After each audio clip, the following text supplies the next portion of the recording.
Et si l'histoire de Félix Tshisekedi était bien plus surprenante que ce que l'on voit à la télévision, derrière les discours présidentiels, les sommets internationaux et les images officielles, se cache un parcours rempli de mystères, de pouvoirs et de décisions qui ont changé le destin d'un pays entier. Comment le fils d'un opposant historique est-il devenu l'un des hommes les plus influents d'Afrique? Quels secrets entourent réellement son ascension, son style de vie et l'immense richesse dont on parle souvent sans vraiment la comprendre? Dans cette vidéo, nous allons remonter le fil de son histoire, depuis ses débuts jusqu'au sommet du pouvoir. Et vous allez découvrir des détails que très peu de gens connaissent. Alors restez bien jusqu'à la fin, car ce que vous allez apprendre pourrait totalement changer votre vision de l'homme qui dirige aujourd'hui la République démocratique du Congo. Pour comprendre l'homme de 2026, il faut revenir à l'acte de naissance de celui qui porte un nom qui pèse des tonnes. Félix Antoine Tshisekedi Tshilombo. Né le 13 juin 1963 à Léopoldville, aujourd'hui Kinshasa, il est le pur produit d'une histoire tumultueuse. En 2026, à 62 ans, il n'est plus seulement le « fils de ». Sa nationalité congolaise est son armure, mais son parcours est celui d'un homme qui a dû naviguer entre l'exil européen et la poussière des rues de la Gombe. Son identité est un paradoxe. Il est à la fois le garant de l'unité d'un pays continent et l'épicentre d'un système financier dont les ramifications s'étendent désormais jusqu'aux places boursières internationales. Ce détail change tout. Félix n'est pas né dans l'opulence d'un palais présidentiel, mais dans l'ombre d'un combat politique qui allait définir chaque fibre de son être et plus tard, chaque chiffre de son compte en banque. L'enfance de Félix est marquée par la figure titanesque de son père, Étienne Tshisekedi, l'opposant historique au régime de Mobutu. Grandir chez les Tshisekedi, ce n'était pas vivre dans le confort, c'était vivre dans la résistance. Sa mère, Marthe Kasalu-Jibi, était le pilier d'une famille constamment sous surveillance. Imaginez un enfant voyant son père arrêté, relégué, puis envoyé en exil intérieur. Félix grandit dans un milieu social qui oscille entre le prestige du nom et la précarité de l'opposant politique. Entouré de ses frères et sœurs, il apprend très tôt que le pouvoir est une affaire de survie. Les difficultés de son enfance, marquées par les résidences surveillées à l'intérieur du pays, ont forgé une ambition silencieuse. C'est ici que tout commence. La soif de revanche sur le destin et la volonté de transformer le nom Tshisekedi en une dynastie qui ne connaîtrait plus jamais le besoin. C'est ici que les idées reçues commencent à se fissurer. Le parcours académique de Félix Tshisekedi a souvent été le centre de polémiques passionnées. Après des études primaires et secondaires à Kinshasa, il s'envole pour la Belgique. On parle de cours de marketing, de communication, de diplômes obtenus à l'ICC Bruxelles. Mais au-delà des parchemins, c'est à l'école de la rue, bruxelloise, au sein de la diaspora congolaise d'Ixelles et de Matonge, qu'il développe son véritable talent, le réseautage. Pendant ses années en Europe, il ne se contente pas d'étudier. Il observe comment l'argent circule dans le monde occidental, comment les lobbies influencent les politiques et comment la diplomatie de l'ombre fonctionne. Cette formation informelle, faite de rencontres avec des hommes d'affaires et des stratèges, sera la clé de voûte de sa future réussite financière. Le début de la carrière de Félix est indissociable de l'UDPS, le parti fondé par son père. Il commence au bas de l'échelle, loin des projecteurs. Ses premières activités professionnelles se situent dans le secteur privé en Belgique, mais son véritable « job », c'est la politique. Il devient le secrétaire national de l'UDPS pour l'extérieur. Ses premières difficultés ? Être pris au sérieux par les vieux briscards de la politique congolaise qui ne voient en lui qu'un « fils à papa ». Mais c'est là que le basculement s'opère. Félix réussit là où d'autres échouent. Il modernise l'image du parti à l'international. Il devient le visage diplomatique de l'opposition, celui qui serre des mains à Washington, Paris et Bruxelles. Sa réussite n'est pas encore monétaire, elle est capitale en termes d'influence. Il se fait connaître comme l'homme de consensus, celui capable de discuter avec tout le monde, préparant ainsi le terrain pour l'ascension fulgurante qui allait suivre. Le 24 janvier 2019 est la date que tout le monde retient, mais le véritable moment de basculement se joue quelques mois plus tôt, dans les négociations secrètes de l'ombre. En accédant à la magistrature suprême, Félix Tshisekedi réalise l'impossible. Une alternance pacifique, certes contestée, mais effective. Dès lors, les projets majeurs s'enchaînent. Le programme des 100 jours, le projet Tshilejelu, et surtout, la renégociation du « contrat du siècle » avec les entreprises minières chinoises. En 2026, on ne parle plus de records électoraux, mais de records économiques. Sous son impulsion, le budget de la RDC explose, passant de 5 à plus de 16 milliards de dollars. Ce succès macroéconomique sert de paravent à une montée en puissance patrimoniale sans précédent. Il n'est plus seulement le président. Il est devenu l'architecte d'un système où chaque contrat minier, chaque concession forestière et chaque infrastructure numérique semble laisser une empreinte dans son héritage personnel. Avec la présidence vient aussi un changement radical de style de vie. Le chef de l'État congolais bénéficie d'un dispositif de sécurité et de transport impressionnant.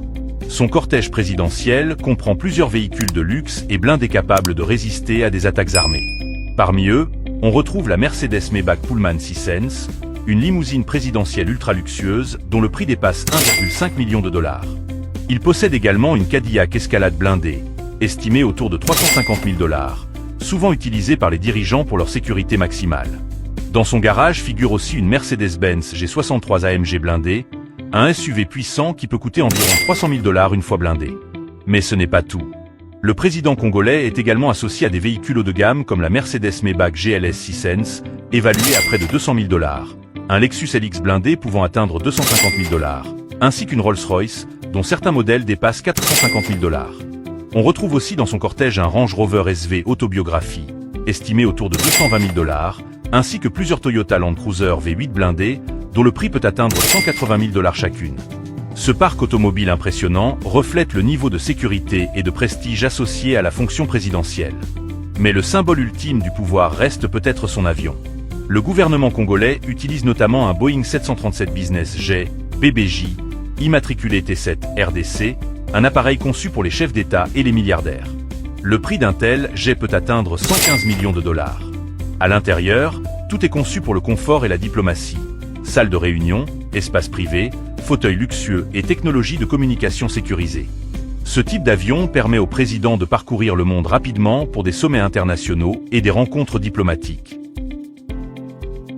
Nous y sommes. Le chiffre qui fait trembler les institutions financières, 29 milliards de dollars. Comment est-ce possible? En 2026, les analystes les plus audacieux suggèrent que la fortune de Félix Tshisekedi ne repose pas sur un salaire présidentiel, mais sur un empire d'investissement indirect. On parle de participation massive dans le secteur minier, notamment le cobalt et le cuivre, via des sociétés écrans basées dans des paradis fiscaux. Ces revenus proviendraient également de holdings diversifiés dans les télécommunications, l'immobilier de luxe à Dubaï, Bruxelles et Paris, ainsi que des parts stratégiques dans les infrastructures portuaires du pays. Cette estimation place Fachi au-dessus de nombreux monarques du Golfe. Bien que ces chiffres soient officiellement niés par la présidence, l'influence économique de sa famille et de ses proches dans tous les secteurs clés de la RDC suggère une accumulation de capital sans précédent dans l'histoire moderne de l'Afrique. Derrière le milliardaire et le chef d'État se cache un homme de famille.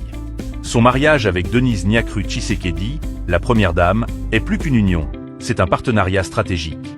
Denise, avec sa fondation « Plus forte », joue un rôle crucial dans le « soft power » du président. Ensemble, ils ont des enfants qu'ils protègent farouchement de l'exposition médiatique, bien que certains commencent à apparaître dans les cercles d'affaires. Félix est un homme de foi, chrétien pratiquant, on le voit souvent fréquenter les églises de réveil, ce qui renforce son lien avec la base populaire. Ses activités caritatives sont nombreuses, mais elles soulèvent souvent une question. Est-ce de la philanthropie pure ou une manière de redistribuer une infime partie d'une fortune colossale pour maintenir la paix sociale? Ce côté humain, chaleureux et proche des gens, est ce qui lui permet de garder une cote de popularité malgré les chiffres insolents de son patrimoine. Tout n'est pas rose au sommet de l'Empire. La route de Félix a été semée d'embûches et de scandales. Le dossier 100 jours et la condamnation, puis la grâce, de son ancien allié Vital Kamerhe ont laissé des traces. Les critiques sur la corruption endémique au sein de son entourage proche sont constantes. En 2026, il doit faire face à des accusations de dérive autoritaire et de gestion opaque des ressources minières. Les conflits dans l'est du pays restent sa plus grande plaie ouverte, un échec sécuritaire que ses détracteurs utilisent pour contraster avec son enrichissement personnel. Chaque voyage en jet privé est scruté, chaque nouvelle voiture de son cortège est une munition pour l'opposition. Le paradoxe est là, un président richissime à la tête d'un peuple qui lutte encore pour l'accès à l'eau et à l'électricité. Alors, que retiendront les livres d'histoire en 2026? Félix Tshisekedi aura été l'homme qui a sorti la RDC de l'isolement diplomatique de l'ère Kabila. Il a replacé son pays au centre de la géopolitique mondiale grâce au climat et aux minerais stratégiques. Son héritage est celui d'une mutation. Il a transformé la lutte d'opposition de son père en un exercice du pouvoir pragmatique, mais extrêmement coûteux. Il restera comme celui qui a osé défier les géants miniers, tout en construisant, dans l'ombre, Un empire financier dont l'ampleur dépasse l'entendement. Est-il le sauveur qui a modernisé la RDC ou le nouveau monarque qui a simplement perfectionné le système de ses prédécesseurs? Nous avons parcouru les couloirs du palais, scruté les comptes en banque et admiré les jets privés. 29 milliards de dollars. Un chiffre qui semble irréel. Et pourtant, dans un pays qui possède les richesses de la RDC, tout devient possible. Félix Tshisekedi est en 2026 au sommet de sa puissance. Mais l'histoire nous a appris une chose. Plus l'empire est vaste, plus la chute peut être vertigineuse. La véritable question n'est pas de savoir combien il possède, mais ce qu'il fera de cet argent quand il ne sera plus au pouvoir.